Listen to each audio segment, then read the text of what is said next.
Hello, welcome to my channel. ఈరోజు నేను దొండకాయ రెసిపీతో వచ్చానండి.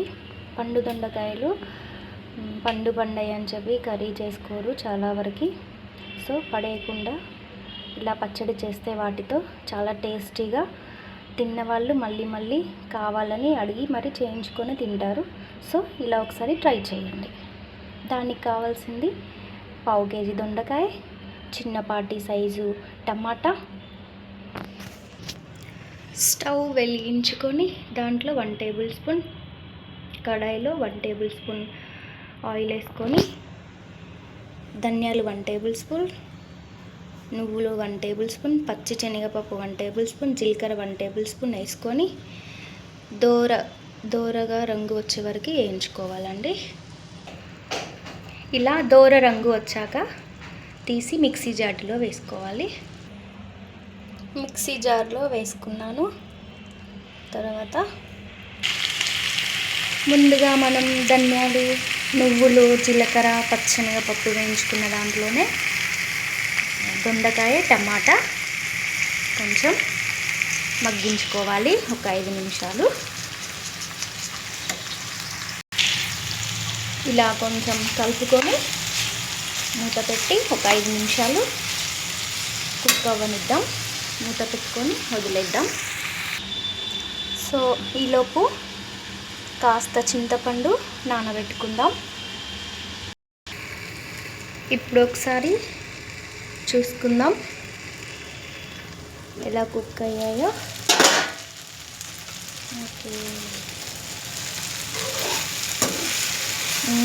ఓకే అండి, చాలు, మరీ ఉడకాల్సిన అవసరం లేదు, పచ్చడి కాబట్టి. ముందుగా మనం వేయించుకొని మిక్సీ జార్లోకి తీసుకున్నవి మిక్సీ పట్టుకుందాం. అందులోకి 5-6 వెల్లుల్లిపాయలు వేసుకుంటున్నాను. ముందుగా నానబెట్టిన చింతపండు, దీని వాటర్ తర్వాత వేసుకుంటాను. ముందైతే చింతపండు, నానిన చింతపండు మాత్రం వేసుకుంటున్నాను. వేసుకున్నాక మిక్సీ పట్టుకుంటాను. ఓకే, మిక్సీ పట్టేసుకున్నాను. ఇప్పుడు కుక్ చేసుకున్న దొండకాయ, టమాటా ముక్కలు మిక్సీ జారీలో వేసుకున్నాను. కాస్త పసుపు వేసుకుంటున్నాను. కాస్త అంటే 1/2 టేబుల్ స్పూన్ పసుపు వేసుకుంటున్నాను. రుచికి తగ్గట్టు సాల్ట్ వేసుకుంటున్నాను. అలాగే స్పైసీకి తగ్గట్టు కారం వేసుకుంటున్నాను. ఇప్పుడు మనం ముందుగా చింతపండు నీళ్ళు తీసుకున్నాం కదండి, అవి కొంచెం యాడ్ చేసుకుంటున్నాను. ఓకే, ఇప్పుడు మిక్సీ పడదాం. చూసారా, ఇంత మెత్తగా మిక్సీ ఆడించుకోవాలి. సో దీన్ని ఒక బౌల్లోకి తీసుకుంటున్నాను. ఇలా ఒక బౌల్లోకి సర్వ్ చేసుకున్నాను ఫ్రెండ్స్. ఇప్పుడు ఈ పచ్చడిని పోపు చేసుకుంటా. పోపు కోసం మళ్ళీ స్టవ్ వెలిగించుకొని పెనం పెట్టుకొని 1 టేబుల్ స్పూన్ ఆయిల్ వేసుకోవాలి. పోపు గింజలు వేసుకుంటున్నానండి. ఆయిల్ వేడయ్యాక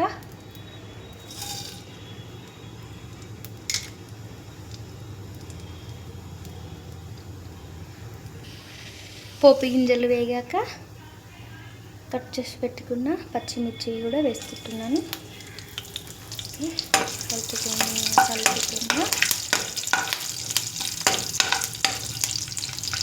తర్వాత కరివేపాకు ఒక 3 రెబ్బలు, కరివేపాకు చిటపటలాడాక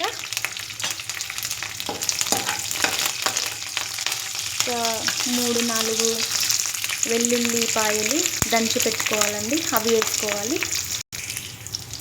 ఎల్లిపాయలు ఎంత తింటే అంత గుండెకి మంచిదండి. సో రోజుకి 2-3 ఉల్లిపాయలు తినేటట్లనే చూసుకోండి వంటలో.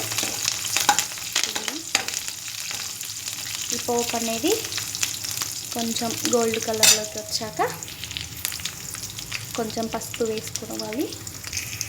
పోపు అనేది ఈ కలర్లోకి వచ్చాక పసుపు వేసుకోవాలండి.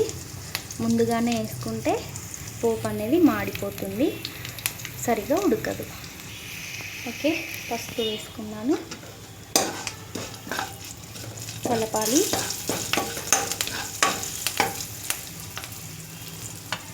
కొంచెం కొత్తిమీర వేసుకోవాలి.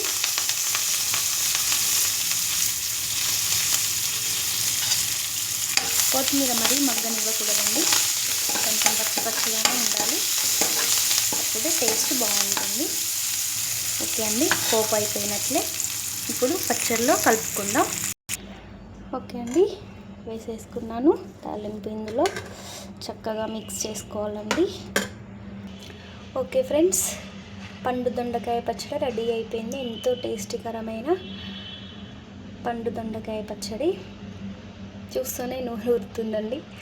చాలా టేస్టీగా ఉంటుంది. వేడి వేడి అన్నంలోకి చాలా బాగుంటుందండి. కాస్త నెయ్యి తగిలించారనుకో, ఆహా, సూపర్గా ఉంటుందండి. ఒకసారి ట్రై చేసి చూడండి.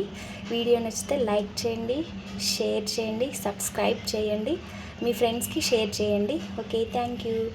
మరిన్ని రెసిపీలతో మీ ముందుకు వస్తాను. బాయ్.